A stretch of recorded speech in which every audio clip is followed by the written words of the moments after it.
अच्छा, एक चीज़ ज़रा समझ लें, अगर जिस तरीके से हम यहाँ से आगे बढ़ रहे हैं ना, तो देखें 1D से बढ़ा, फिर 2D से बढ़े, फिर 3D से आगे बढ़ेंगे, फिर 4D, 5D, फिर 6D, फिर इस तरह एक सिलसिला आगे चलता जाएगा। तो जब हम रिवर्स में आएंगे तो रिवर्स में भी अगर अच्छा इस सब में कांस्टेंट क्या है, ये A1 कांस्टेंट है इस सब में ना, इसमें से ये एक तो A1 कांस्टेंट है और इसके अलावा इसमें कांस्टेंट एक चीज़ देखें वो क्या है, वो D कांस्टेंट इस तरीके से कि पहले 1D है, फिर 2D, फिर 3D है।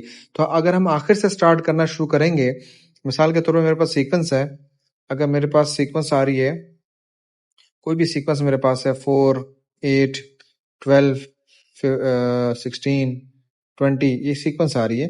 तो अब यहाँ से क्या, यहाँ से अगर मैं स्टार्ट करूँ तो लाइक मैं यूं करूंगा ना कि अगर A1 मेरे पास है 4, तो मैं करूंगा भाई 4 के अंदर 4 ऐड किया, फिर 4 के अंदर जो है ना वो 2 टाइम्स 4 ऐड किया, फिर 4 में ना 2 टाइम्स तो 3 टाइम्स 4 ऐड किया, ठीक है। इसी तरीके से मैं अगर रिवर्स में आऊंगा तो रिवर्स में क्या करूंगा, उसी सेम इम्पैक्ट को मैं इस तरीके से लूंगा, इसमें से माइनस किया, 4 माइनस किया, फिर इसमें से मैंने क्या किया, 4 टाइम्स 2 माइनस कर दिया, फिर इसी में से 4 टाइम्स 3 माइनस कर दिया, तो चीज इम्पैक्ट वही आएगा।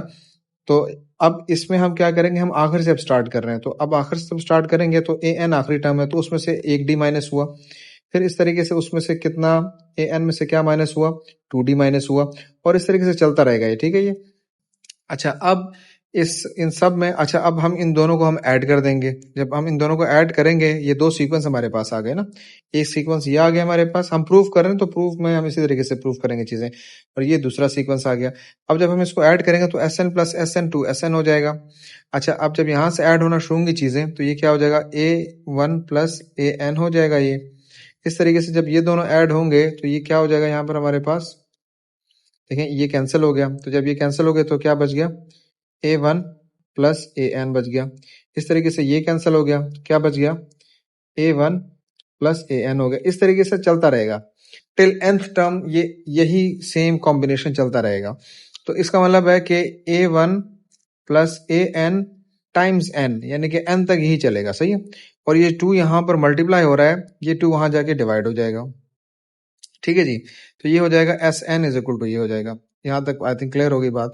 अब हमें पता है कि AN ओरिजिनल किस चीज के बराबर है। AN अगर देखें हम तो ओरिजिनल AN बराबर होता है, जो फॉर्मूला है इनिशियली अरिथमेटिक का जो हम फॉर्मूला लगाते हैं तो वो ये बराबर होता है, AN लगा ले, TN लगा ले, बात एक ही है। तो ये होता है A, ये इस चीज के बराबर होता है, सॉरी ये इसके बराबर होता है, ठीक है।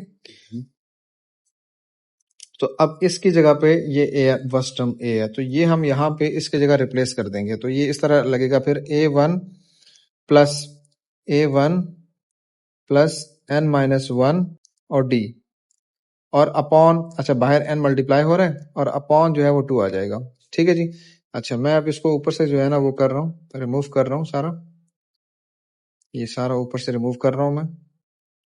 अच्छा, अब जो मेरे पास चीज आ गई है वो हो गई है SN इज इक्वल टू, और A1 प्लस A1 2A1 हो जाएगा, और N minus 1D as it is होगा, और अपॉन 2 हो जाएगा, और ये सारा का सारा मल्टीप्लाई बाय N हो जाएगा, ठीक है। अब देखें ये सबसे डिवाइड हो रहा है, ये सबसे मल्टीप्लाई हो रहा है, तो इसको हम बाहर लिख देंगे N अपॉन 2, और अंदर आ जाएगा हमारे पास 2A1 plus N minus 1D, ठीक है। तो ये आपका हो गया, प्रूफ हो गया ये, ठीक है जी।